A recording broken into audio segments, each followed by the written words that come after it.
Green Rush, Mining the Energy Revolution with Matt Watson.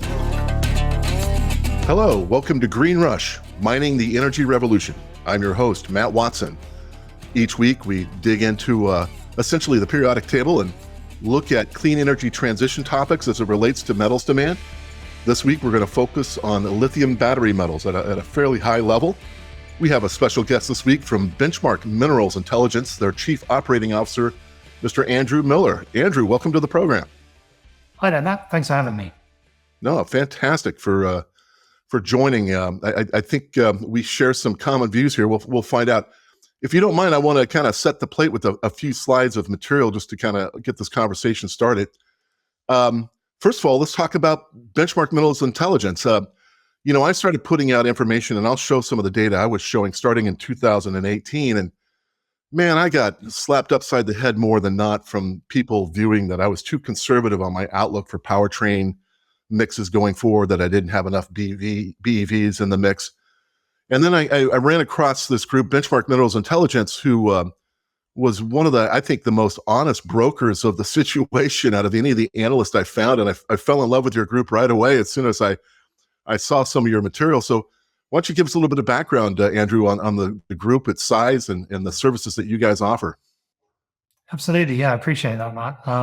So Benchmark as a company, we set up in 2015, and really the core goal of the company was to be an independent market intelligence and price reporting agency specifically for the lithium-ion battery supply chain.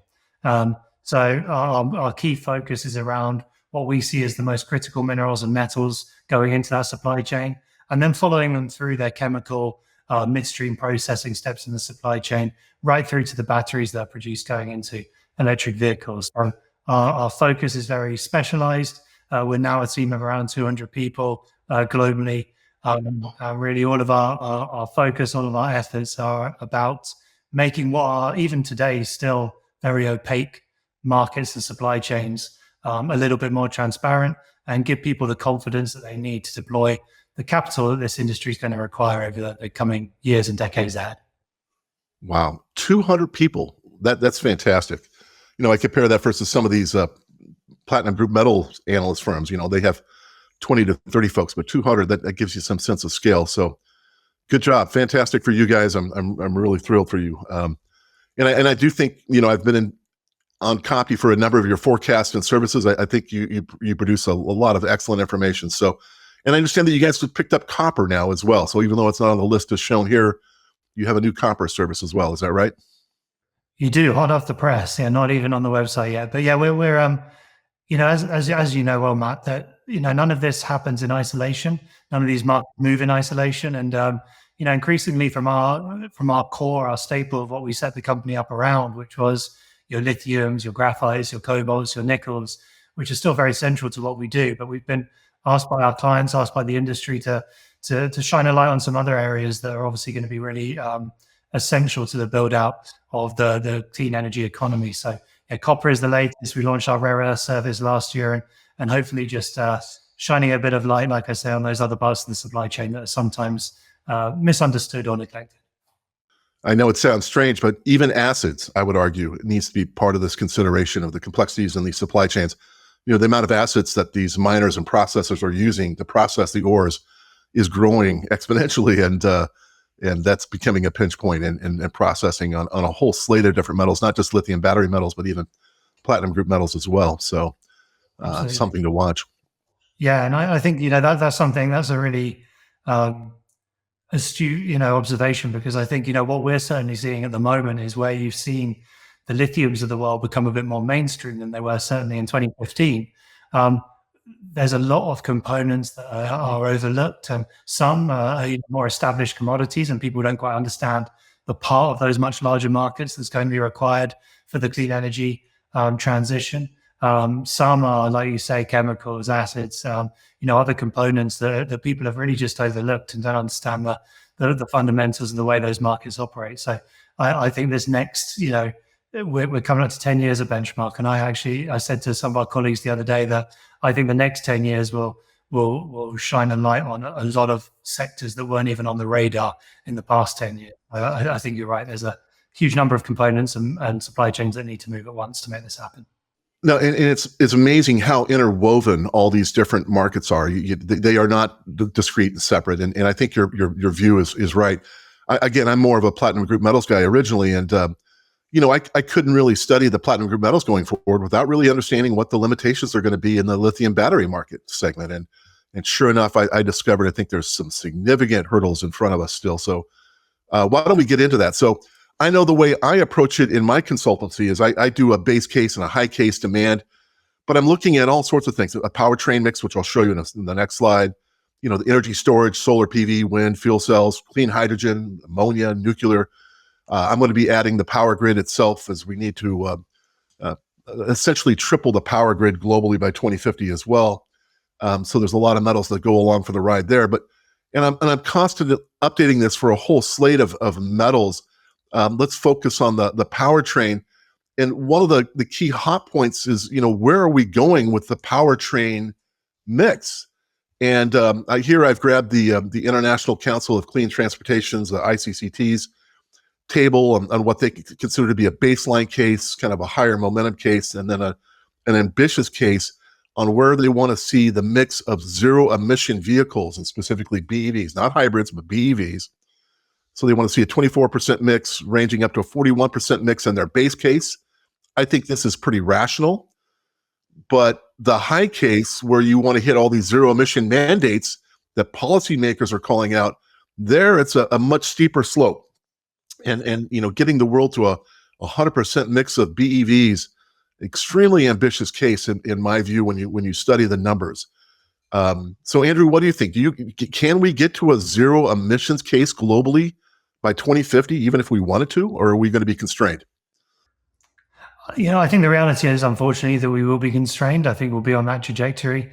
I think you've seen work put out and numbers put out by ICCT, whether it's the International Energy Agency. You obviously had Tesla put out their numbers, and Elon Musk put some numbers to what was going to be required last year. And I think the upshot of that, when we took some of those forecasts and projections away and worked it back to what would be needed in terms of a technology to support some of these different applications, then you work that back to what are the supply chains and what are the raw materials that are going to be going in to build those components. I think what stands out to us is, like I say, people like to think about the battery supply chain or the clean energy supply chain, and the actual reality of this is that it's dozens of supply chains that are going to have to move in tandem to get us to that level. And unfortunately, history will show that these type of commodity, mineral, metal markets, or even beyond that, I think you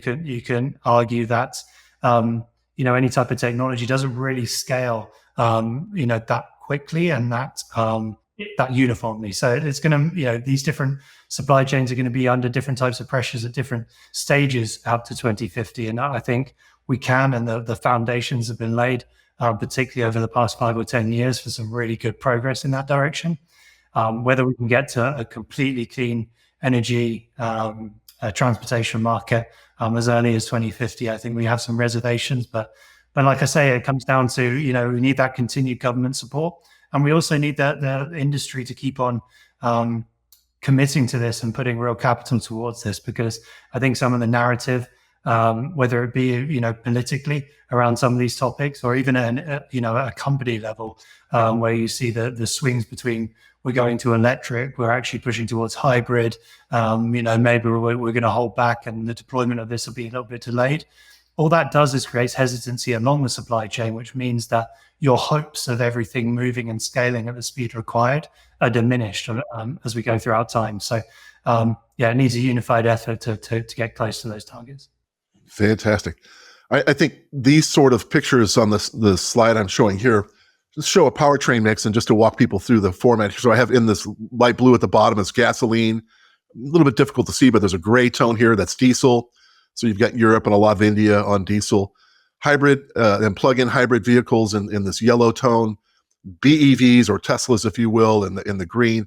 And then there's a little bit of a white layer here for fuel cell electric vehicles, which, by the way, will be gated by the availability of platinum. There's only so far you can go with hydrogen fuel cell vehicles with roughly 3.5 to 4 million troy ounces of platinum group metals available to support that endeavor. So we have some mining constraints even on that front.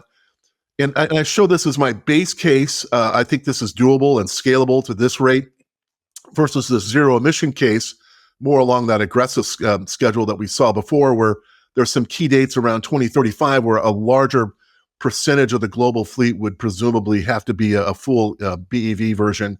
So therefore, on the high case, a much bigger dose of BEVs with presumably hybrids and gasoline and diesel phasing out before you get to 2050.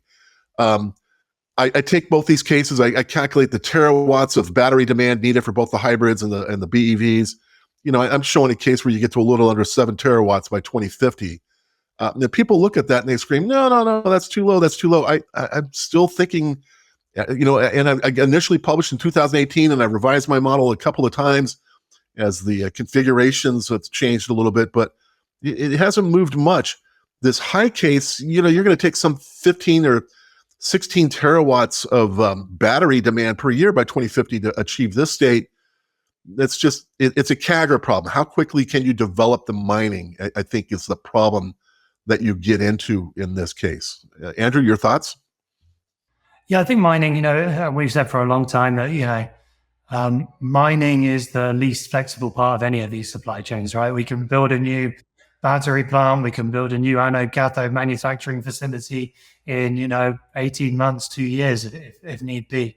What you can't do is discover, develop, extract new raw material from new assets around the world. So, I completely agree that absolutely is the number one bottleneck. There are other bottlenecks downstream, and it's not to say that technology and improvements in improvements in the efficiency of some of these applications isn't going to play a big role as well. But I think when you look at what is the most rigid, what does have the, as my colleague Simon Moores like to say, that the turning circle of a tank is raw material markets. They don't move quickly, no matter how much we want to move them. And arguably, I think we're the lumpiness that we're seeing in the narrative around electric vehicles, not in terms of the growth, because the number keeps going up like your chart shows, but the narrative is lumpy. And all that really does is slow down capital. The biggest hurdle to overcome for all of these guys, yes, there's technical hurdles, yes, there's geopolitical hurdles in some cases, but ultimately you need the money to start that process. And that process isn't just a 1-2 year process. It's often a 10 plus year process, particularly if you're talking about developing mines and extraction facilities outside of some of their established hubs in places like China. So, I completely agree that I think the raw materials are the bottleneck. And until we solve that sort of first component, we don't really know what we're up against in some instances further down the supply chain. Oh, Andrew, I couldn't agree more. You're a great straight man. You're playing right into the narrative I'm trying to develop here. So I'm going to quickly scoot through just a couple slides just to show some demand. Here I'm looking at the lithium mined volumes in my corresponding base case versus a zero emission case, and you can see these staggered dates with the big bump in 2035. In terms of what the lithium demand would look like, I want to call out here, I'm calling out about 640 kilotons of mined lithium material. That's equivalent to about, I think, 3.3 million tons of LCE material. And that number, I'm going to compare it to your BMI outlook here in just a moment. And you could do this, of course, for nickel and for cobalt, those markets in the same way. Andrew, the way I, have always explained this to when I present and to my clients, I always put these all in the context of USGS, known reserves or inferred global resources. Between 2020 and 2050, if you roll up the sum of those demands, how much of that is relative to these known deposits? And essentially the battery metals, the nickel and the cobalt, you're going to zap everything that we know about on the, in the reserves today and beyond, and you're going to have to push beyond that. And so I see the battery metals as being a real pinch point. I also see electrification metals, copper and silver, being a pinch point, even worse. If you push nuclear hard like they're planning to, you can see uranium and even hafnium and zirconium being a problem there. So there's constraints in different technology blocks that are all very similar in terms of the rate of mining. And so I've been explaining it probably in this very convoluted way with too many charts, as is typical for Matt Watson. And then I met BMI, and you guys come along, and I think it was in the year 2019, 2020. I saw one of your lead tables, Andrew, like that looks like this. Why don't you talk our viewers through what this chart? There's a lot of valuable information here. What this chart is conveying. Yeah, absolutely. So what we really did was we looked at some of our forecasts internally, and we saw this compounding market deficit on the horizon. And I think when you start, when you do forecasts with the frequency and with the detail that we do, it can be easy to get lost in the complexity sometimes, or with the amount of information. And what we really wanted to do was to put into context for people exactly how much this converts to in today's terms. So when you think of the average size of an operating mine or processing facility in any one of these markets shown on the left-hand side here, we've taken the average size of those facilities today and very simply looked at, how much deficit actually are we projecting to get to our demand numbers by 2035.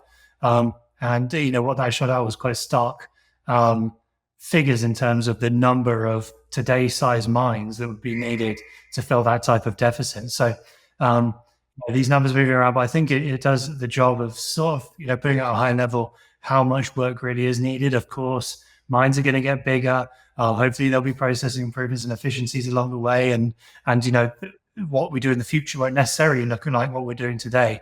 But you can't get away from the fact, no matter what your outlook on the uptake of electric vehicles, unless you think they're going to go away completely.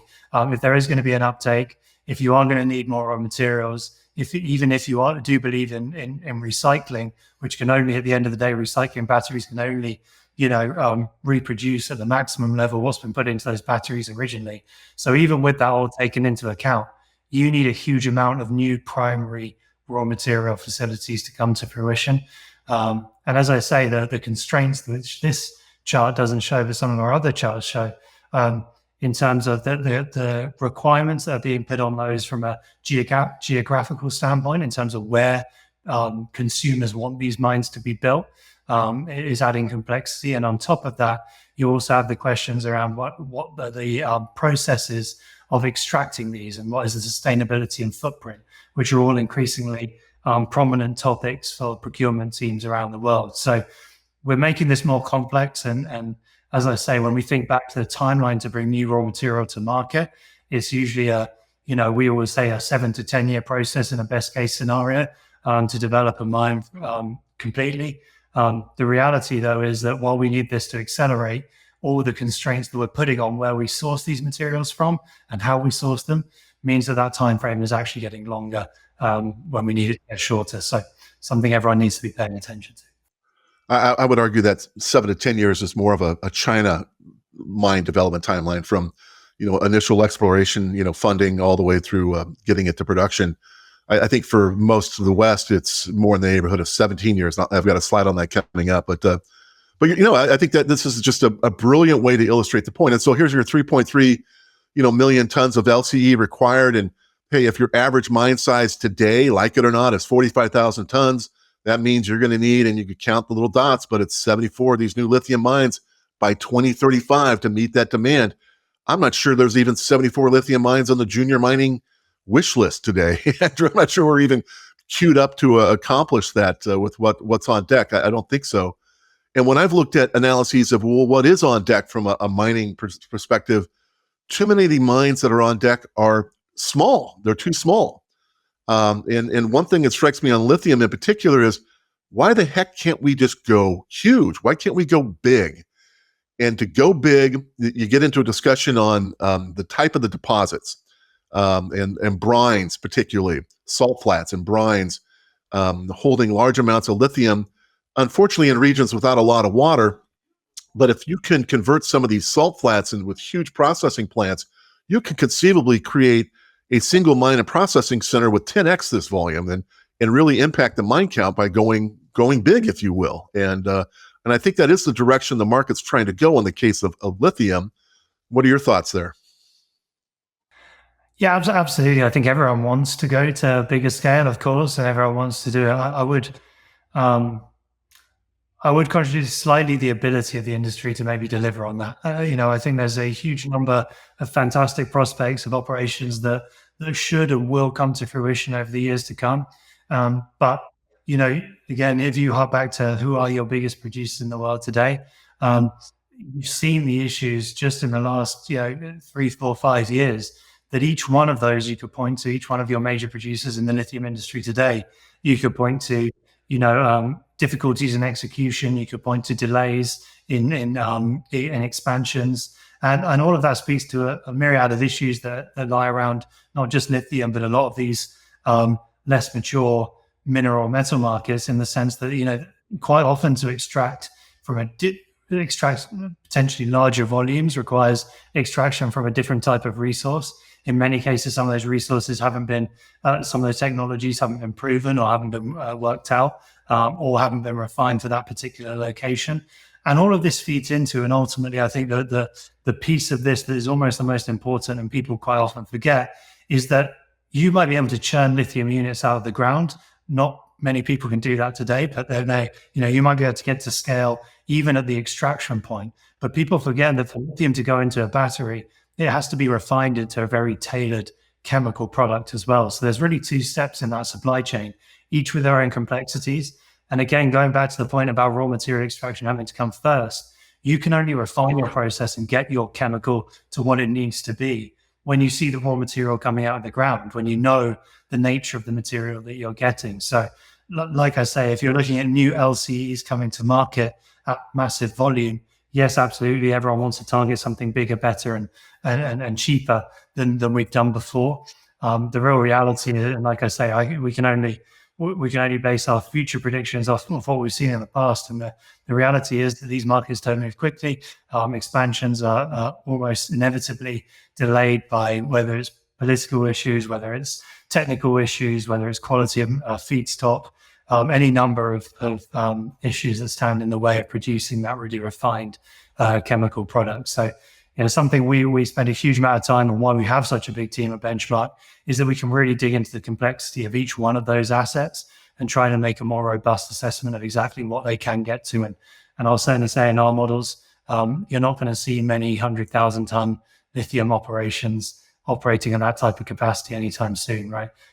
There will be incremental tonnages that come to market, and then the new producers will ultimately have to go on the same journey that your established producers have gone on today, which is scale, work with your customers, refine your product.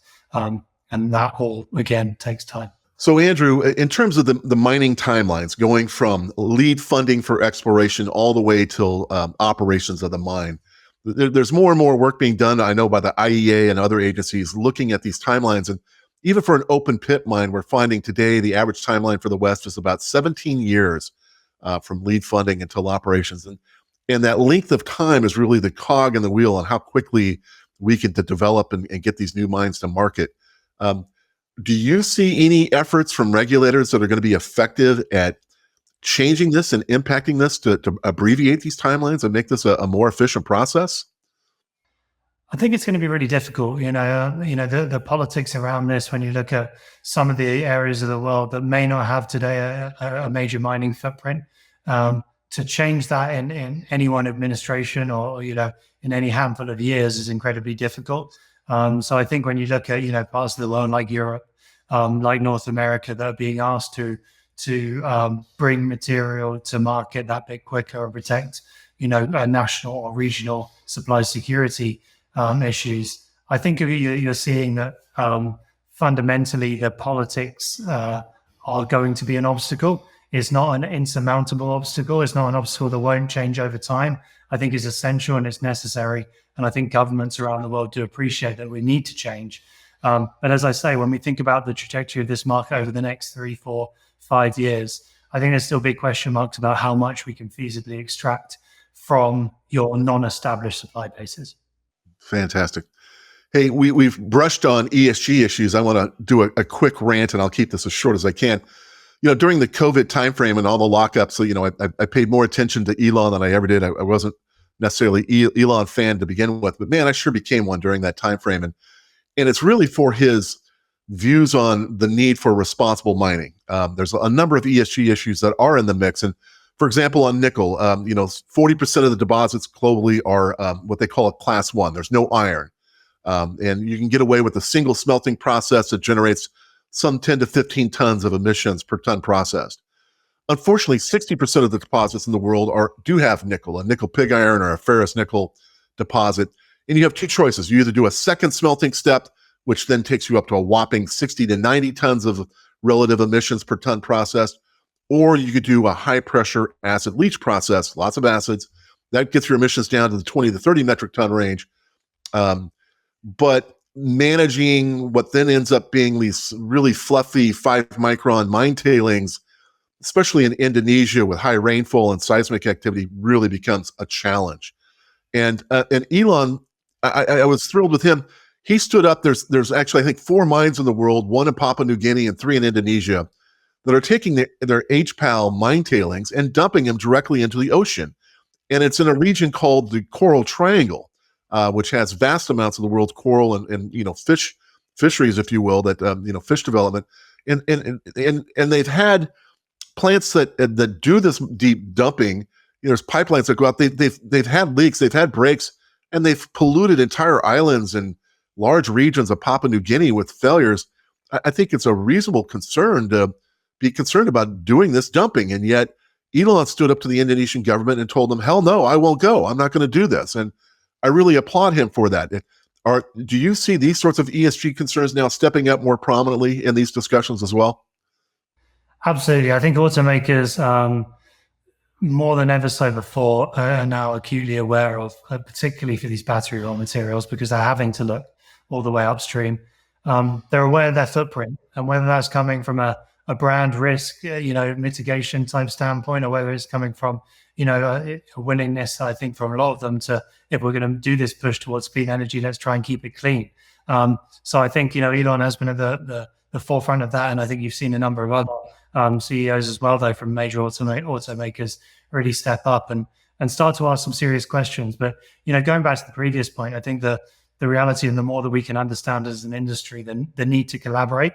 I don't think there's any point in cutting off our nose to spite our face in some of these circumstances. So where we can work with producers, where we can look to improve things, where we can have a positive impact in other parts of the world and work with them to improve the footprint of that type of production, I think is really important work that will arguably move the needle a lot more than anything else over the short to medium term. Right. Just quickly on cobalt, unfortunately, some 70% of today's mining and about 60% of the global reserves are in one country in Central Africa, the DRC, which is really just a human rights nightmare of a situation. It's also quite dirty to process cobalt. You got some average of 94 tons of emissions per ton processed. But in the case of the DRC, here's a map of the country. And since the mid-90s, about a third of the country or a quarter of the country has been controlled by militias.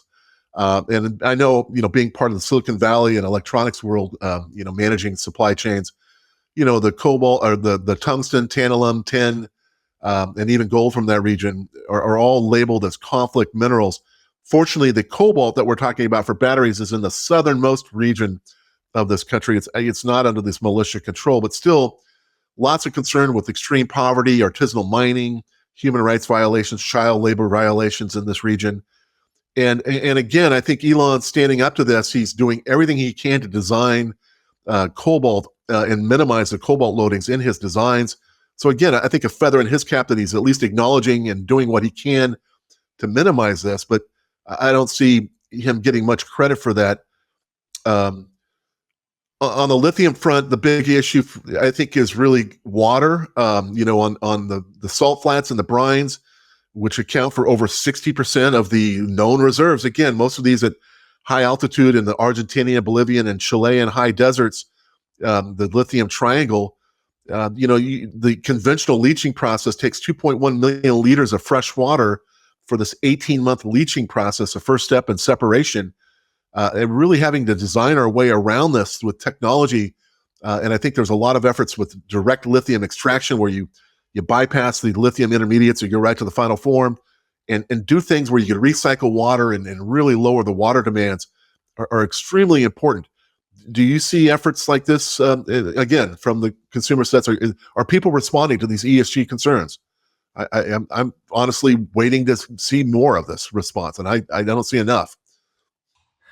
I think there certainly is a response, and I think and I'm as much of an Elon fan as anyone out there, and I think you're right to flag some of the work that he's done towards this and some of the statements he's put out. I think off the back of that, and even prior to that, to be completely fair, some of these issues have been on the radar for much longer than Elon bringing them maybe to the mainstream media attention. But I think what certainly that coming to the front of like I say, coming more into the mainstream around some of these questions around sustainability has made people have a much deeper look into the complexity of these supply chains than they ever really have done before. So, as you say, issues with cobalt in the DRC, absolutely artisanal mining is an issue in that sense, but it's a minority of the production from that market. There are big established miners and producers, and the economic benefits that can be provided to that country and help with some of the development there, hopefully, arguably have to be taken into consideration as well before we sort of say we want to move away from this completely. Equally, when you look at the salt flats and you look at the production in South America, yes, are there concerns around water usage and what's being done with indigenous communities? Absolutely. But I think you do have to look more detailed in terms of what the producers in those parts of the world have actually been doing and what they have publicized and what they've shared with the world in terms of their current sustainability footprint and also what they're doing to improve that in the future. So I do really encourage anyone that really looks at these issues to get in contact with us at Benchmark, speak to our sustainability team. They do a huge amount of really detailed and excellent work in this space. And I think there's no one story when you look across those numbers that you've mentioned. So yes, it's great that I think Elon Musk and Tesla have brought some of these issues to the forefront of people's attention. Now it's a question of we need to understand the issue in a bit more detail before we jump to conclusions. And one of the reasons I bring this up is I want all these EV advocates, and there's such an apparatus that's pushing clean energy down our throats that we need to challenge some of these points, and this deserves being challenged. Rare earths, I bring this up all the time. Rare earths are not rare; they're actually quite abundant. We have 450 years worth of known reserves, so we know where the rare earths are. The problem with rare earths is processing them. They are highly filthy. 1,000 tons of toxic waste for every 1 ton processed. Huge amount of acids. And in China's case, they're just ESG numb. They just don't give a shit, plain and simple. And they're dumping, in one of their cases, they're dumping it in an unlined lake, a 6-mile diameter dead lake next to a population center of 2.3 million. And they do things like take sulfuric acids and they inject it into the hillsides to help accelerate the first separation process, the dissolution processes. And it's just a mess. And windmills can take up to a ton of these rare earths, and the rare earths are in all these EV, or most of the EV motors. I'm waiting for the world to stand up and say, enough of this crap. This is unacceptable. And yet China controls 90% of the rare earth processing. They own the supply chain, and they're doing it in the cheapest and dirtiest way possible. And so when I look at this from a competitive perspective, whether we're talking nickel, cobalt, any of these, I see the Chinese is just not having the same rigor on ESG. They just don't care. And they're always going to be the lowest cost as a result of that. And I want to see somebody willing to pay 20% extra for a rare earth that's processed in the West and done correctly and responsibly. And I just don't see that yet. Do you? I'd probably say no. I think as well, I do hear what you're saying and the point around China and some of the practices there. And I would emphasize some of the practices, because I wouldn't say this is every single company doing some of the things you're describing. True. But I would also like to, really put the onus, I think, and this comes back to your point about the need to have, for consumers to show the willingness to pay a premium for cleaner material. Frankly, I think we can talk on about people working towards the lowest common denominator, but if you're asking for the lowest possible price, then that will come at a cost at another part of the production chain. So I agree there is stuff in China and in other parts of the world that shouldn't be acceptable and doesn't put the EV industry or the push towards clean energy in a very good light when it comes to extraction. What's positive though is that extraction has happened for industries, for everything we use on a daily basis, and has been going on for centuries. And I think there are maybe there is much more scrutiny being put on some of these emerging supply chains than we've ever seen in some of your established supply chains. So that doesn't discount the fact that there are things that need to be improved, but I think I see a lot of positive momentum in the industry towards improving that. And like I say, what I see as the most critical component of that push towards a more sustainable production of these raw materials, frankly, is the willingness from the consumer to say, no more, just like you say, no more, we won't accept this. And we're willing to take a higher cost. And that has implications beyond just the consumer of the raw material. It has implications for the consumer of the electric vehicle or the clean energy application. But it's something we need to start tackling now to hopefully solve the problems of the future. Yep, that's my message. Consumers, please care. Please be willing to pay 1 or 2% extra premium for a clean copper or a clean nickel or a clean rare earth. Let's pay a little bit of premium. That will resolve a lot of the, I think, these issues on their own. I just looked at the ESG apparatus, and here's a slide I've had out for a couple of years. ESG, the whole ESG effort in my mind just blew up one day when I saw they gave Philip Morris a score of 87 and they gave Tesla and Elon a score of 34. And I just kind of, what's the point? Right? This just doesn't seem right in any way, shape, or form. So, but consumers, please, and I don't mean to put this on you, Andrew. This isn't your responsibility. You guys offer services here, but this is a problem that needs additional focus and concern. Let's quickly move on. Let's talk about EV acceptance. Now, we've seen China with the highest EV penetration rates, followed by Europe and the US. But really, cost is an issue that's just ringing it loud and clear, right? We've seen significantly higher purchase prices, financing costs, insurance costs. Yeah, the fuel costs are cheaper, charging versus petrol. Maintenance costs are higher, especially when you include tires. And then the depreciation over the first 5 years, EVs fall off dramatically. And so there's a real challenge getting consumer acceptance to pay these premiums. And I'm just going to rumble through a couple more real quick here, Andrew, just to set the plate. We've seen the legacy OEM guys all struggling to be cost effective in this space. Everybody's been peeling back in different ways. There's been all sorts of articles talking about different people and what they're doing to curtail some of their timelines and rein back. And not to say that people are stopping, but it's just not happening as fast as people would like. I know one of the charts I've always focused on, like a lot of analysts, is, there's this battery cost that they express in dollars per kilowatt, and if we could just ever get down to $100 per kilowatt, that'll be parity with ICE. And yet what those numbers on the previous slide show was, those guys are losing $20, $30, or $1,000 or more per car on cost. You got $7,500 in subsidies, and then the EV is still $11,000 more expensive than an ICE or a hybrid. I mean, those are huge cost gaps. And the conclusion I draw is that $100 per kilowatt does not equal cost parity. I think there's still a long ways to go to get to true parity. And this too is going to be a constraint in terms of the uptake, no matter what they try to do from a regulatory perspective. Comments there, Andrew?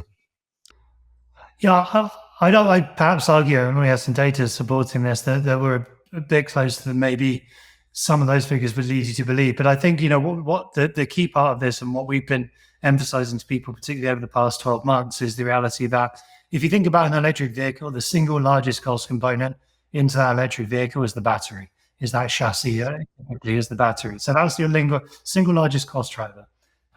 If you work that back and peel that back and think about what's included in a battery, there's a management system, there's a battery pack, but it's actually the cells themselves, the battery cells that are wired together. And those, like I say, are the majority of the cost. And now, then if you work that back further and go, what is driving the cost of that battery cell? It's overwhelmingly the raw materials now. What we've seen change in its industry over the past 5 years is 5 years ago, it would have been the labor, it would have been the everything around the raw materials, which were the driving force. We've seen that swing completely in the opposite direction, to the point where 60, 70+% of your cost of a battery cell is coming from raw materials. And what that does is points towards the volatility in raw materials as being a really central, the volatility in pricing of raw material being a real central component in what's driving EV economics. So I think, addressing some of those issues that we talked about earlier in terms of supply expansions, in terms of developing new supply chains, so that we don't keep going through this boom and bust cycle as extremely as we do at the moment in some of these raw material markets will play a big part in taking us closer, at least, towards whatever you want to deem cost parity to be. And I would emphasize that I think there's a beyond just the simple economics for a consumer as well. I think governments and companies around the world really need to start waking up to the fact that we are going in this direction, and all the hesitancy and the pullback from the developing electric vehicle models, getting them to market. All of that is really doing is conceding more and more ground to China ultimately. When you hear about companies like BYD that are able to go and bring an SUV to market now at sub $20,000, and you look at the price point of your GMs and your Fords of the world, and not just picking on them, I mean Western automakers and delivering into a North American market, there's a huge difference here, right? And they're going to concede market share. And if they don't improve on the technology and they don't get on that road and get on that journey to being competitive in the way that the BYDs of the world have done for a decade plus now, then we're only going to slip further behind in this race and this ability to meet some of those cost parity economics that you outlined. No, and I think case in point, hot off the press, here's Europe in the past week now talking about they may need to impose as much as a 55% tariff on Chinese EV OEMs just to maintain their European and legacy auto cost parity with what they're doing. That's how much further they're ahead. So it's 55% tariff. That's beyond Trumpian. That's right. That's just outlandish. It's just huge. So I want to wrap up with a conversation about battery chemistries and the next generation designs. And I've been putting this chart up for a couple of years. It's a nice, simple tutorial for anybody. Not all lithium batteries are the same. There's LFPs you hear about, which are lithium centric. You can look here on kind of a color coordinated. What does it cost, these metals that go into this LFP? About a third of the mix today, mostly China's LFPs. Then you've got some 40% of the mix that are nickel, manganese, cobalt, and they're different ratios. Basically, they're trying to drive to increase nickel. 811s are about 15% of the mix, and then about 10% of the mix are these various NCA designs. Again, very nickel-rich compositions. And so, this has been kind of the design trajectory, and yet, when you look at the roadmaps, now we have some new entries that are very low cost. Well, we've seen a growth in these LFPs in terms of the ratio for cost. You don't have the expensive nickel, you don't have the expensive cobalt. So these have become favored, even though there's some performance detriment in doing this. But now we're seeing even sodium-ion technologies that are about 2% market share, where there's no nickel, no cobalt, the same amount of lithium and sodium, which is dirt cheap. And so there's really four major blocks that are all in what was called a gravimetric energy density range of around 200. And what's exciting to me, and I'm working with one of the developers on this, is people that are developing lithium sulfur. I think this is the most likely next generation advancement in a battery that you can get twice as much power with half the kilograms, half the mining, if you will, right? A pretty dramatic change. And there's some designs that are already over 400 on this energy density scale in lead technology demonstration. And by the time they get optimized and go to mass pro, many think it's going to be 500 to 700 range. So, a true doubling, if you will, of the energy density is what's going to be needed. And yet that's going to be wholly disruptive, of course, to this mining conversation on cobalt and nickel in particular. So this I see as being another hurdle for this investment discussion. Lithium is the safest bet out of the whole basket of lithium battery metals. Lithium seems to be needed throughout, but the cobalt and nickel certainly become questionable how much you're going to need downstream with these sorts of technologies looming.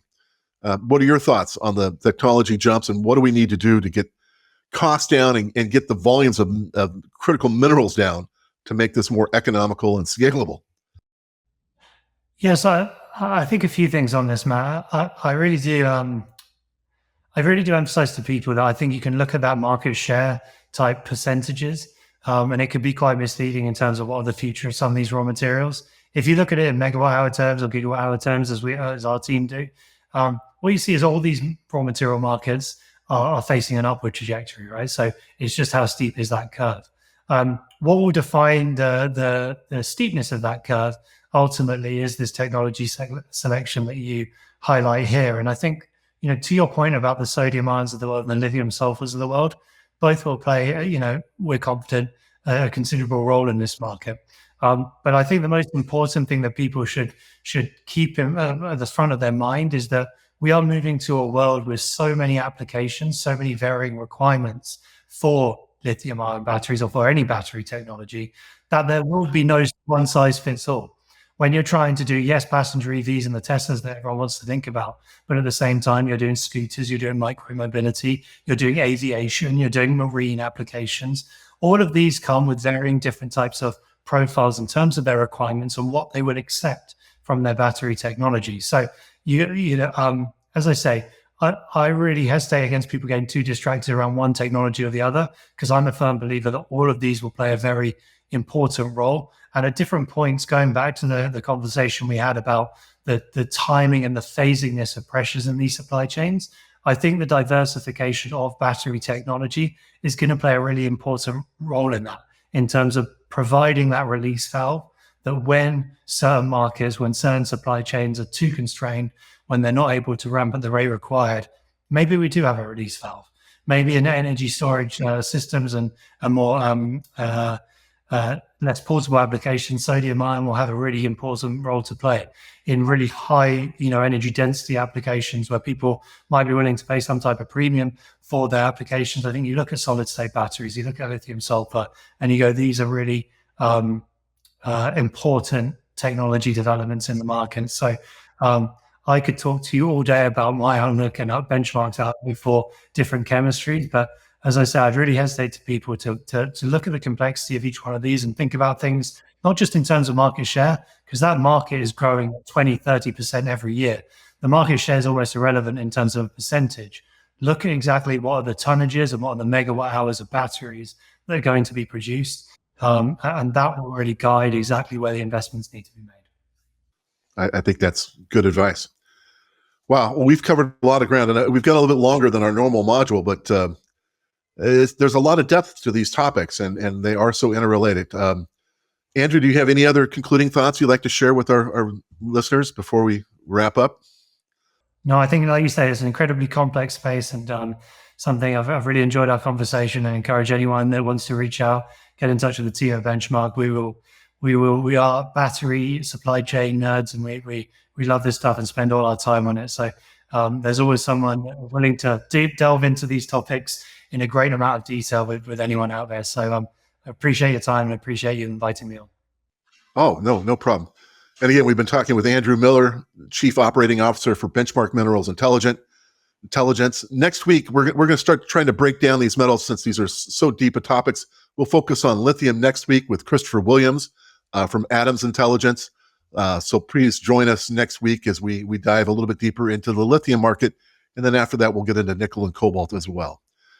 This is Matt Watson again with Green Rush, mining the energy revolution. Until next time, thank you. Green Rush, mining the energy revolution with Matt Watson.